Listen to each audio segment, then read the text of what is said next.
નમસ્તે, ડેડીઝ કિચનમાં આપનું હાર્દિક સ્વાગત છે. હું છું અનિલ અને આજે આપણે બનાવીશું રીંગણનો ઓળો. રીંગણનો ઓળો કહો કે ભરતું કહો, બંને એક જ વાનગી છે, નામ અલગ છે.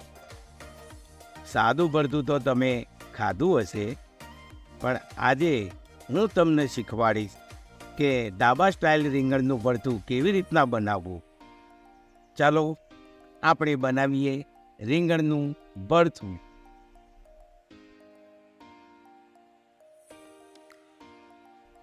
સામગ્રીમાં સૌપ્રથમ આપણે લઈશું 2 મોટા રીંગણ, ડુંગળી, 4-5 લસણની કળી, આદુ, 3 ટામેટાં, 4-5 લીલા મરચાં. અને મસાલામાં આપણે લઈશું 3 ચમચી મરચું, 2 ચમચી ધાણા પાવડર, 1 ચમચી ગરમ મસાલો, ચપટી હળદર, ચપટી હિંગ, જીરું અને રાઈ. ભરતો બનાવવાની શરૂઆત આપણે રીંગણામાં ચીરા પાડીને કરીશું.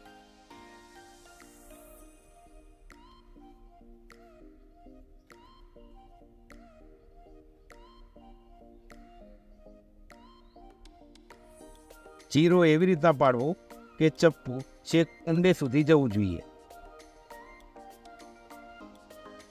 ચીરા પાડ્યા બાદ આપણે લસણની કળી એક ચીરામાં ભરાવી દઈશું, આવી રીતના. અને રીંગણને પણ એવું લાગે કે મારો મિત્ર આવી ગયો. રીંગણમાં લસણ ભરાયા બાદ આપણે તેની પર સરસવનું તેલ લગાવીશું.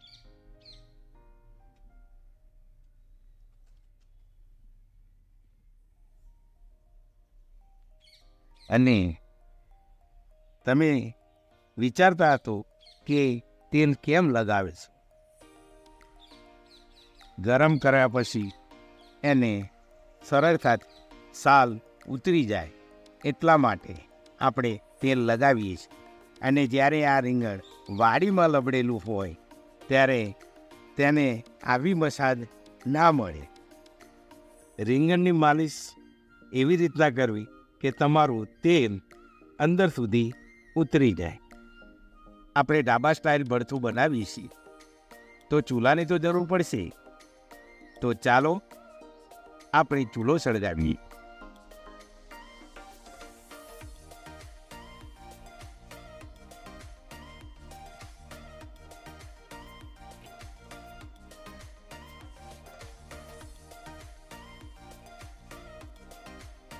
ચૂલો સળગાવ્યા બાદ આપણે તેની ઉપર રીંગણ શેકીશું.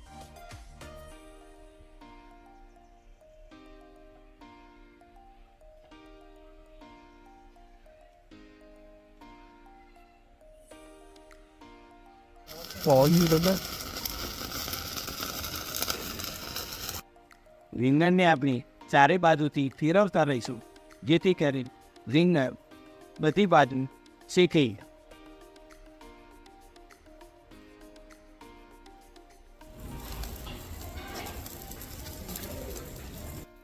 રીંગણને ચૂલા પર શેકવાથી એકદમ દેશી સ્વાદ આવે છે. રીંગણ ચારે બાજુ શેકાઈ ગયા બાદ એને ઊભા રાખીને પણ શેકવા પડે, કારણ કે રીંગણનો નીચેનો ભાગ જાડો હોય છે, જેથી શેકાતા વાર લાગે.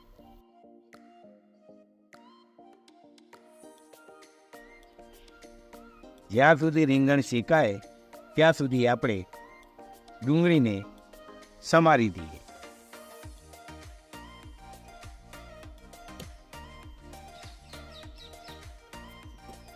ડુંગળી સમારતી વખતે તેને મોટા પીસમાં રાખવી.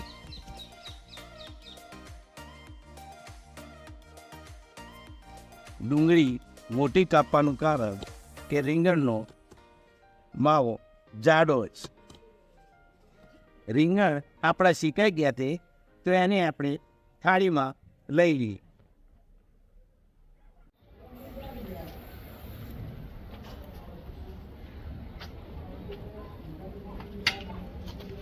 રીંગણ શીકાઈ ગયા પછી ગરમમાં જ એની સાલ ઉતારી.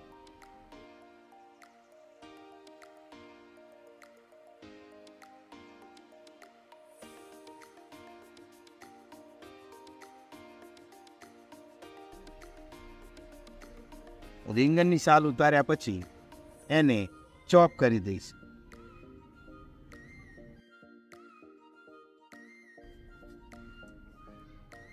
ચોપ ઊભો નહીં કરવો, પણ ચોપ આવી રીતના કરવો.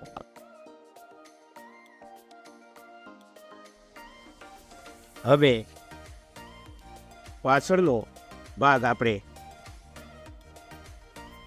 કાઢી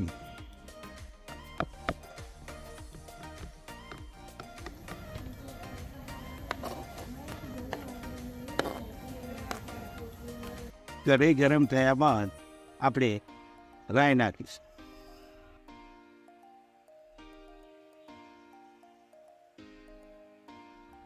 રાઈને બરાબર ફૂટવા દઈશું. રાઈ ફૂટવા માંડી એટલે એમાં આપણે તેલ રેડીશું.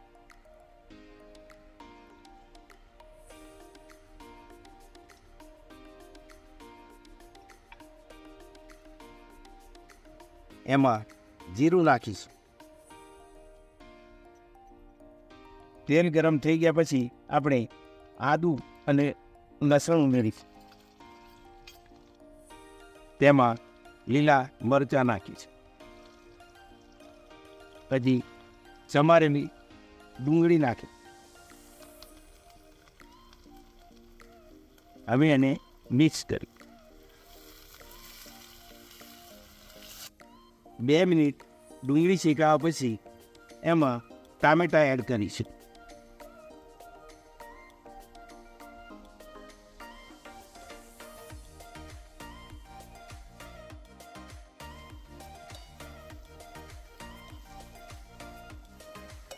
હવે તેમાં આપણે મસાલા નાખીએ.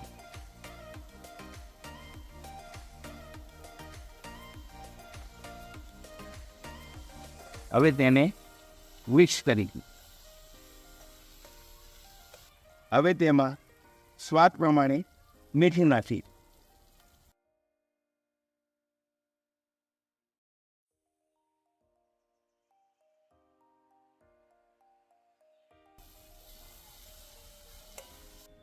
ચૂલા ઉપર બનાવવાથી વરસામાં સ્મોકી ફ્લેવર મળે.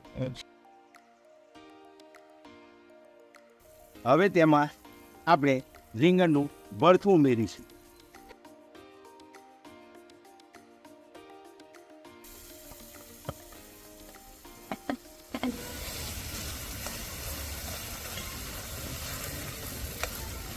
હવે એને આપણે ઢાંકી દઈશું અને 10 મિનિટ સુધી થવા દઈશું. એની અંદર પાણી એટલા માટે નથી રેડતા કે રીંગણની અંદર પાણી છૂટે છે.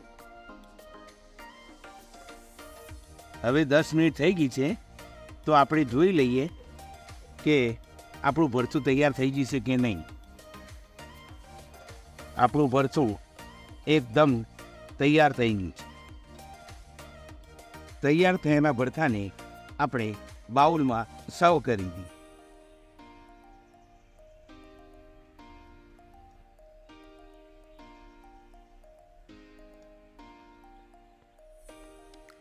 હવે આપણા સૌના પ્રિય એવા લીલા ધાણા આપણે ભભરાવીશું.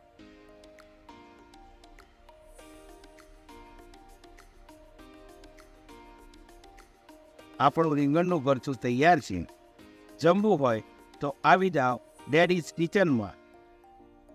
જો તમને મારો આ વિડીયો પસંદ આવ્યો તો પ્લીઝ શેર કરો, લાઈક કરો અને સબસ્ક્રાઈબ કરો.